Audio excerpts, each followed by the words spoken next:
In the previous video, we discussed about the cell wall in a detailed manner. Hello and welcome to Learn Something New. So before discussing the main topic of today's video, I would like to make you all recall about the structural organization of cell. Through the structural organization of cell, we would get to know that what are the components through which a cell is composed of. So the components of cell are cell membrane, cell wall, cytoplasm and cell organelles. We would be discussing all these components of cell one by one in the separate video. So for today's video, the component of cell that we are going to discuss is cell membrane. This layer of cell is found in both the cells of plant and animal. It is the outermost layer of animal cell and the second layer of plant cell. It is second layer in the plant cell because the outermost layer that is found in the plant cell is cell wall that we have discussed in the previous video very briefly. We also call cell membrane as plasma membrane, plasma lemma, biological membrane, or the cell surface membrane. The nature of cell membrane is that it is selectively permeable, or you can say semi-permeable. The word semi-permeable means that only some specific molecules are allowed to move inside and outside the cell. Along with this nature, they also have a fluid nature which help them to be flexible and to engulf the food from the external environment. The process through which a cell acquires its food is known as endocytosis. So now let's try to figure out the importance of cell membrane by discussing its function. Cell membrane act as a barrier by separating the inside environment of cell from the outer or external environment in both the type of cell, that is plant and animal cell. You might be thinking that this function in the plant cell should be performed by the cell wall. So as the cell wall is totally permeable, it allows any molecule to move inside and outside the cell. But the role of barrier is to allow only some specific molecule to move inside and outside. Cell membrane in the animal cell is responsible to provide a shape. But in the plant cell, cell wall is responsible for providing a shape. Cell membrane organizes the cell organelles in a better manner. You can understand this function as in plant cell, the nucleus is found anywhere inside the cell, but in animal cell, the nucleus is found in the center of cell. As cell membrane is semi-permeable in nature, it allows the entry and exit of some specific material. Due to its fluid nature, it helps the cell to engulf food or other material from its external environment through a process that is known as endocytosis. So now let's discuss about the components through which a cell membrane is composed of. A cell membrane is composed of two types of lipid, protein and carbohydrates. The two types of lipid that composes the cell membrane is phospholipid and cholesterol. Phospholipid is the main component of lipid that forms the cell membrane. The two types of protein that composes the cell membrane are integral protein and the peripheral protein. The integral membrane protein is also known as transmembrane protein or the intrinsic protein, whereas the peripheral membrane protein is known as extrinsic protein. The two types of carbohydrates that composes the cell membrane are glycolipid and glycoprotein. Now let's try to understand all these components one by one through the next slide.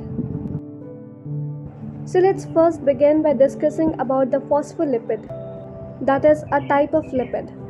Phospholipid is a molecule of lipid that has a hydrophilic head and two hydrophobic fatty acid tail.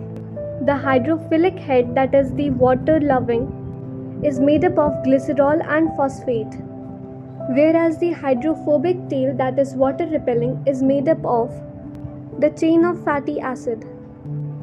The fatty acid tail of phospholipid are of two types, that is saturated and unsaturated.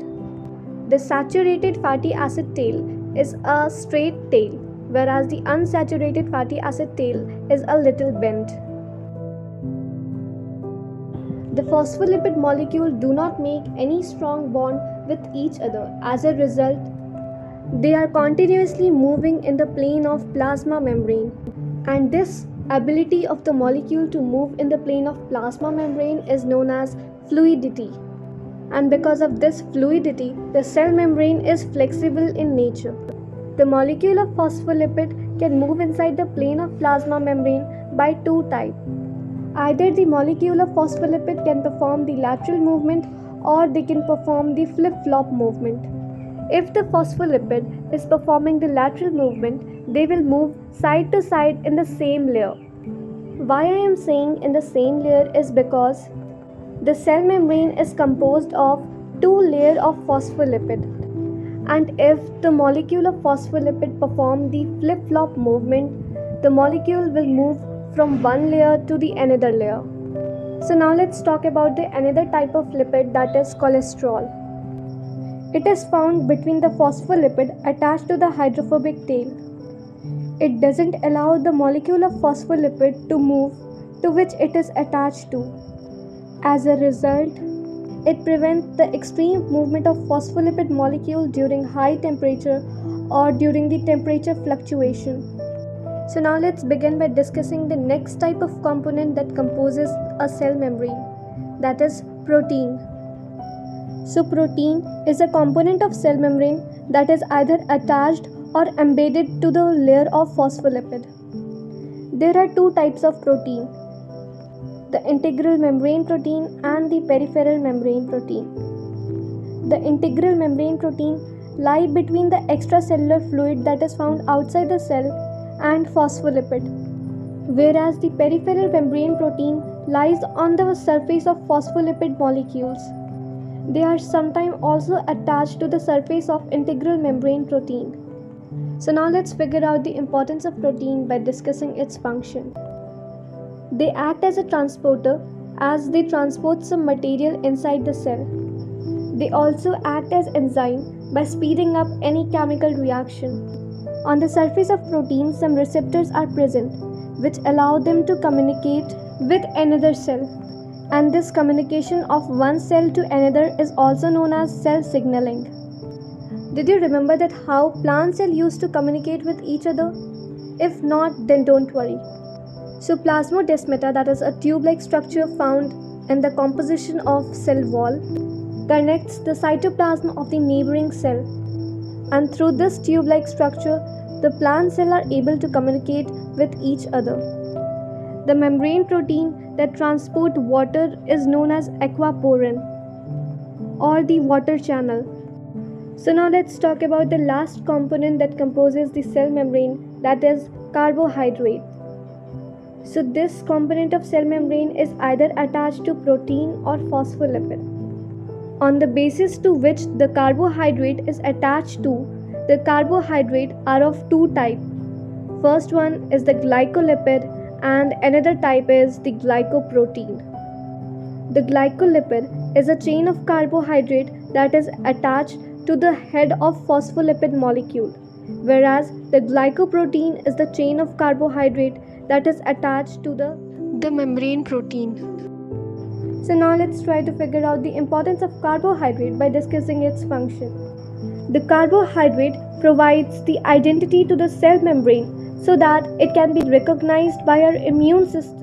And if any foreign cell had entered into our body, they can be killed by our immune system. So with this, we had studied all the components of cell membrane, but the video hasn't ended now. This point I think I had repeated a lot in this particular video. So I hope that this point is very much clear to you all and I don't need to explain it again. But still, one thing that I would like to repeat is that the ability of phospholipid molecule to move in the plane of plasma membrane is known as fluidity. So now let's discuss that what are the factors that affects this fluidity. So the factors that affect this fluidity are temperature, the type of fatty acid and the cholesterol.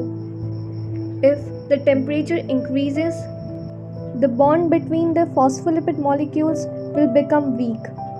As a result, the movement of phospholipid molecules will be increased. And if the movement of phospholipid molecules are increased, then the fluidity would automatically increase.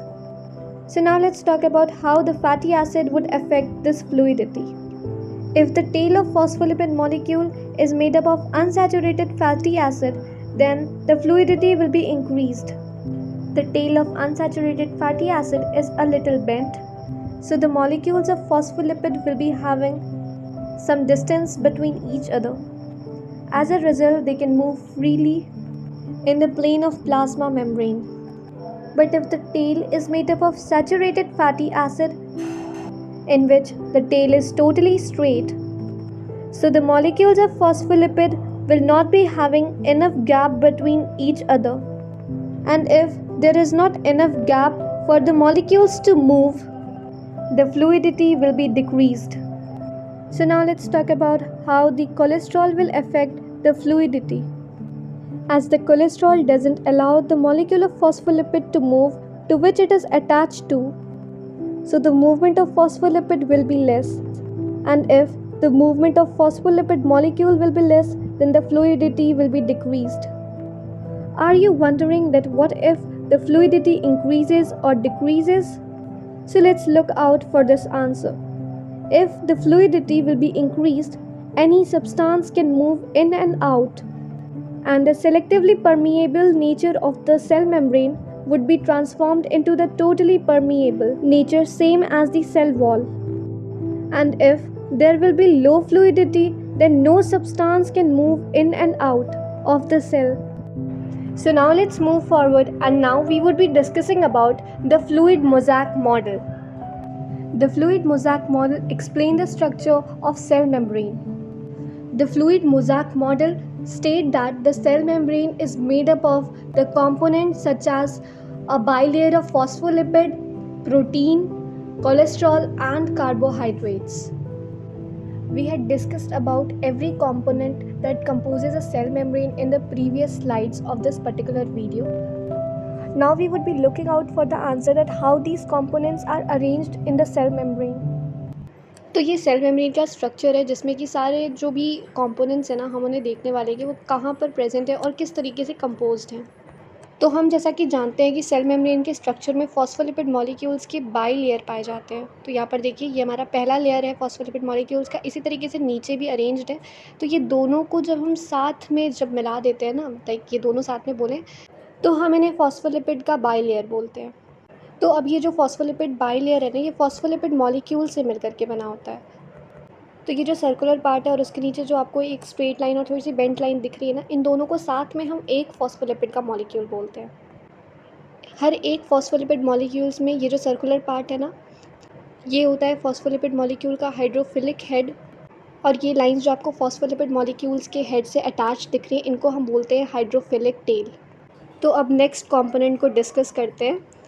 तो अब जो है हम दूसरे type of lipid को discuss करेंगे जिसका नाम है कोलेस्ट्रॉल। तो ये जो लिपिड की चेन आपको फॉस्फोलिपिड मॉलिक्यूल्स के बीच में दिख रही है ना, इसी को हम बोलते हैं कोलेस्ट्रॉल। कोलेस्ट्रॉल का काम होता है कि जब टेम्परेचर में कोई भी फ्लक्चुएशंस आए तब वो फॉस्फोलिपिड के मॉलिक्यूल्स को एक्सट्रीम मूव ना करने दें, क्योंकि अगर जो फॉस्फोलिपिड के मॉलिक्यूल्स है वो ज़्यादा मूव करेंगे तो फ्लूइडिटी इंक्रीज़ हो जाएगी, और अगर फ्लूइडिटी इंक्रीज़ होगी तो कोई भी जो मॉलिक्यूल है वो आसानी से इन एंड आउट मूव कर सकता है। तो अब हम next component of cell membrane को डिस्कस करते हैं। तो अब जो next component of cell membrane हम डिस्कस करने वाले हैं वो है प्रोटीन। बेसिकली जो प्रोटीन होते हैं वो फॉस्फोलिपिड मॉलिक्यूल्स में या तो एम्बेडेड होते हैं या तो उनके सरफेस पर लाई करते हैं। इसी बेसिस पे हमने प्रोटीन को डिफरेंट टाइप्स में क्लासीफाई कर रखा है। तो सबसे पहले टाइप ऑफ प्रोटीन को डिस्कस करते हैं। यहाँ पर ये जो आपको दिख रहा है ना, फॉस्फोलिपिड मॉलिक्यूल्स के बीच में एम्बेडेड है, थोड़ा सा इरेगुलर शेप है इसका, ये वाला, इसे हम बोलते हैं इंटीग्रल मेम्ब्रेन प्रोटीन। यहाँ पर ये जो इंटीग्रल मेम्ब्रेन प्रोटीन है ये टोटली एम्बेडेड है, पर ऐसा ज़रूरी नहीं है। कुछ जो इंटीग्रल मेम्ब्रेन प्रोटीन होते हैं ना वो पार्शियली भी एम्बेडेड हो सकते हैं, मतलब कि ज़रूरी नहीं है कि वो दोनों ही फॉस्फोलिपिड मॉलिक्यूल्स के लेयर के बीच में पाए जाएं, वो एक फॉस्फोलिपिड मॉलिक्यूल के लेयर के बीच में भी पाए जा सकते हैं। तो ये तो बात हो गई हमारी इंटीग्रल मेम्ब्रेन प्रोटीन के बारे में। तो अब हम डिस्कस करते हैं दूसरे टाइप ऑफ प्रोटीन को, जो कि है हमारा पेरिफेरल मेम्ब्रेन प्रोटीन।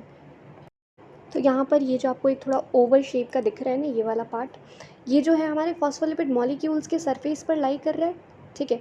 तो ऐसा प्रोटीन जो कि हमारे फॉस्फोलिपिड मॉलिक्यूल्स के सरफेस पर लाई करता है, हम उसे बोलते हैं पेरिफेरल मेम्ब्रेन प्रोटीन। तो अब हम एक और टाइप ऑफ प्रोटीन के बारे में बात करने वाले हैं, जिसका नाम है चैनल प्रोटीन। देखिए, प्रोटीन कोई भी टाइप का क्यों ना हो, उसका काम क्या होगा, ऐसे मॉलिक्यूल्स जो कि फॉस्फोलिपिड के बाईलेयर से डिफ्यूजन के थ्रू या फिर ऑस्मोसिस के थ्रू पास नहीं कर पा रहे हैं, ऐसे मॉलिक्यूल्स को ट्रांसपोर्ट करना उनके हायर कॉन्सेंट्रेशन से लोअर कॉन्सेंट्रेशन में। तो ये तो हो गई हमारे प्रोटीन की बात। अब हम अपने लास्ट कंपोनेंट के बारे में बात करते हैं, जो कि है हमारा कार्बोहाइड्रेट्स। तो जो कार्बोहाइड्रेट्स होते हैं वो भी एक कंपोनेंट है सेल मेम्ब्रेन के। इनके जो टाइप्स है ना, ये उस पर डिपेंड करते हैं कि ये किस कंपोनेंट ऑफ सेल मेम्ब्रेन से अटैच्ड है। तो यहाँ पर ये देखिए, ये है हमारी कार्बोहाइड्रेट की चेन, और देखिए ये हमारे फॉस्फोलिपिड मॉलिक्यूल से अटैच्ड है। तो जो कार्बोहाइड्रेट की चेन हमारे फॉस्फोलिपिड मॉलिक्यूल से अटैच्ड होती है, हम उसको बोलते हैं ग्लाइकोलिपिड। वहीं पर अगर हम इस कार्बोहाइड्रेट की चेन को देखें, तो ये वाली जो हमारी कार्बोहाइड्रेट की चेन है, ये था हमारा इंटीग्रल मेम्ब्रेन प्रोटीन। तो ये जो कार्बोहाइड्रेट की चेन है, ये हमारे एक टाइप ऑफ प्रोटीन से अटैच्ड है। तो जो कार्बोहाइड्रेट की चेन हमारी प्रोटीन से अटैच्ड होती है, हम उसे बोलते हैं ग्लाइकोप्रोटीन। तो ये था हमारा सेल मेम्ब्रेन का स्ट्रक्चर। इसी के साथ हमने सेल मेम्ब्रेन के स्ट्रक्चर, उसके सारे जो कंपोनेंट्स हैं, उनको अच्छी तरीके से पढ़ लिया है। So that's all for today's. Thanks for watching.